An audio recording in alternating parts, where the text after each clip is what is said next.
Nightjohn by Gary Paulson continued.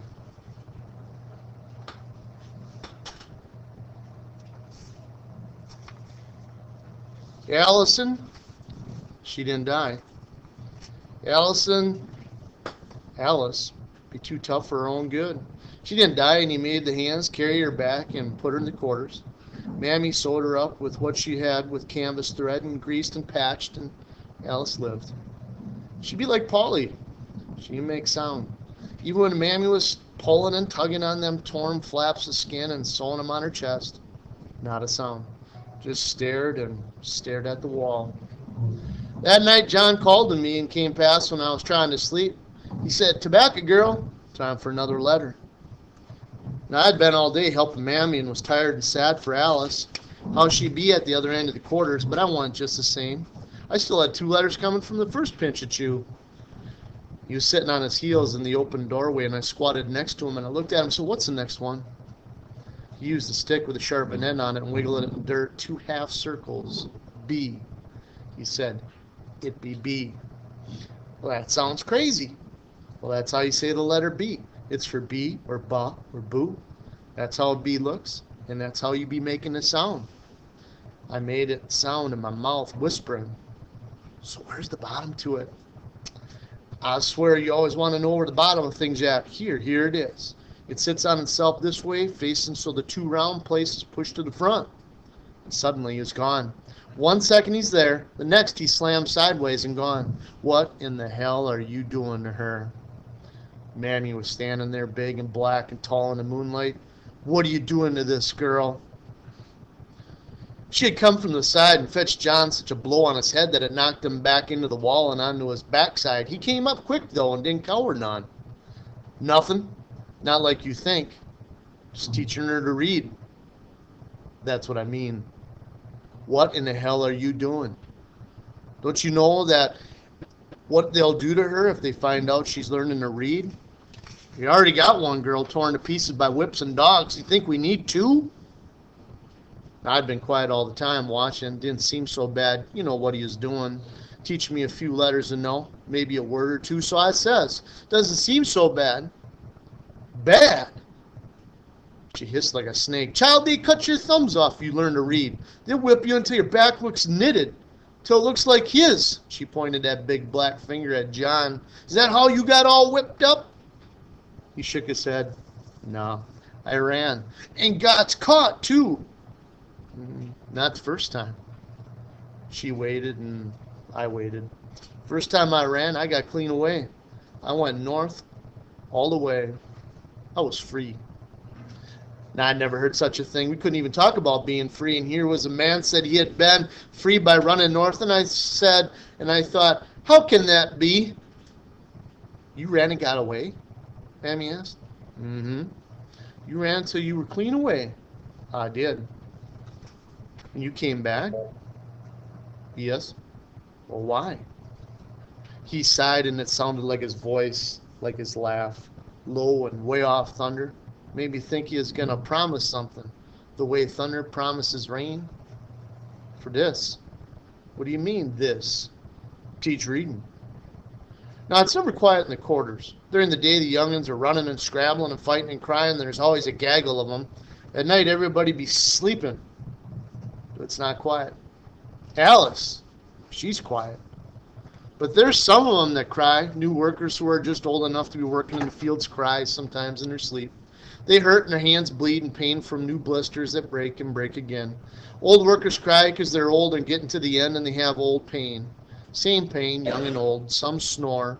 Others just breathe loud. It's a long building and dark except for the light coming in the door and the small windows, but it's never quiet. Not even at night. Now, it seemed quiet. Mammy, she looked down at John. Didn't say nothing for a long time. Just looked.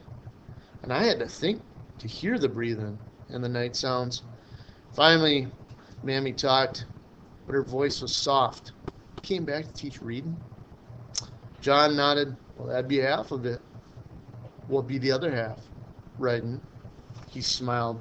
Of course, I wasn't going to get caught. Had mind moving and moving around, teaching a little here, a little there, going to be Heidi's schools.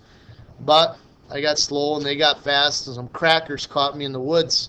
They were running bear, but the dogs came on me instead, and I took to a tree and they got to me. Another long quiet. Way off down by the river, I heard the sound of a night bird singing for day. Soon the sun would come. Why does it matter so? Mammy leaned against the wall. She had one hand on the logs, one on her cheek, tired. Why do you do these young'uns? Sarny here. They learns to read and write. And write, it's just grief for 'em. Long time grief. They find out what they don't have and what they can have. And it ain't good to know that. It eats at you to know and not to have. Well, they got to be able to read. They got to be able to write, John said. His voice was much more pushing. He stood and reached out with one hand, and his long fingers touched Mammy on his forehead. It's almost like he was kissing her with his fingers, touched like black cotton in the dark. They got to read and write so they can write about this, what they do to us.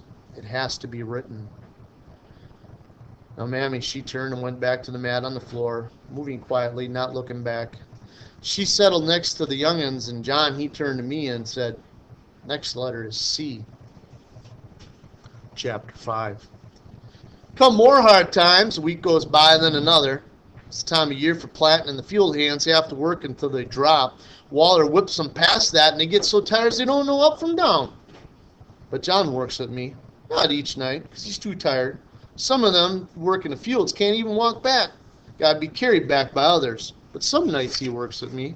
I know a whole family of letters, all the fingers on one hand and two on the other. A, B, C, D, E, F, and G. He makes me write them in the dirt and shows me how to make more than one of them. And then he makes a word and how the words to be looking and how the words to be sounded. Make it slow. Make the sound each time. First the letter, then the sound. Then make it to meet the sound from the next letter. Write B, say it, then A, say it, then G.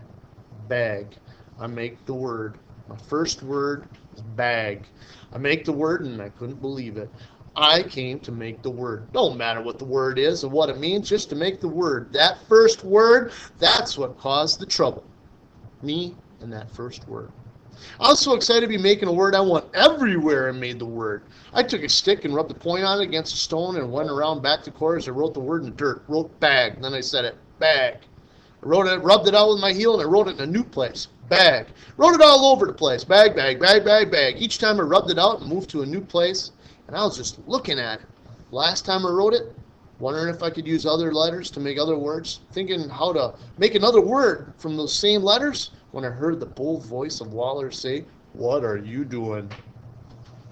Big hand grabbed the back of my shirt dress, dragged me off of my feet so I'd be hanging there. "Tell me what you're doing." Oh, he is ugly. Pale white, maggot ugly, and I could smell the ugliness on him. White ugly, stink of bad sweat, whiskey, smoke, and fat food. I said nothing. He shook me like a dog shaking a rat, and I felt my eyes go a-wobble, and I just about messed myself. Still didn't say a word. "What are you skrilling on in the dirt?" I thought I'd lie. Nothing. Something I saw in an old feed sack. I didn't know it was right wrong to be making it in the dirt. Looks like writing to me. And he held me closer. Stink of his breath in my face. That white stink, pig stink.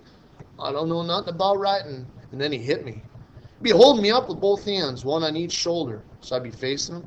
And he quick dropped one hand and he hit me with his fist alongside the head as it fell. I saw light, exploding colors. "Don't lie to me. You tell me the truth and I'll let you off. Where did you learn to write?" "Don't know nothing about writing," I said it again. I had dropped all the way down and I was sitting in the dirt looking up at him, but it put me in a bad place, near his feet. Big boots, black boots, but the wrong kind of black, bad black. Not good black like John, Mammy, or me. My mind rolled around like a sick dog and he kicked me in my stomach. "God damn you, don't you lie to me. I'll tie you to that spring house, get truth out of you yet. I don't know nothing about writing." And he kicked again, but he missed. First time I grabbed, my stomach rolled around, and on second kick I crawled and I ran to get away. I ran to the only place I knew. I ran to the quarters, and I ran to Mammy. She'd be in the corner changing the grease and rags on Alice's back, and I come running into her dress, and it hit my head in her folds. "What?" She held me by my arm. "What are you doing, child?" "I'm hiding from him." "Who?" "Waller."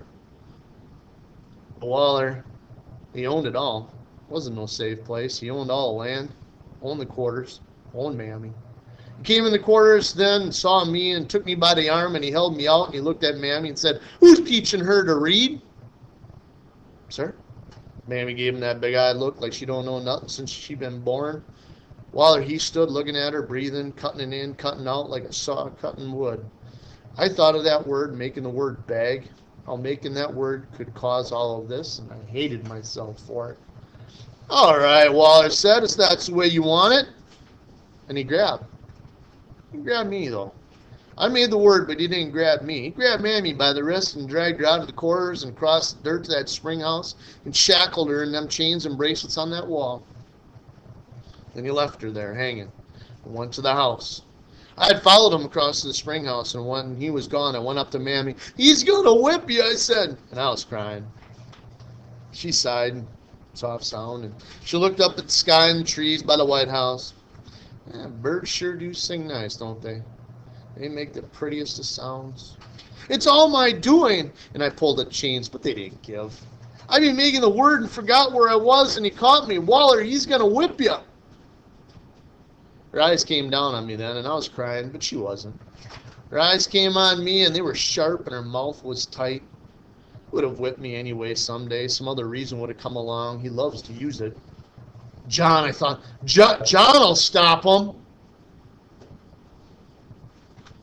Page 66.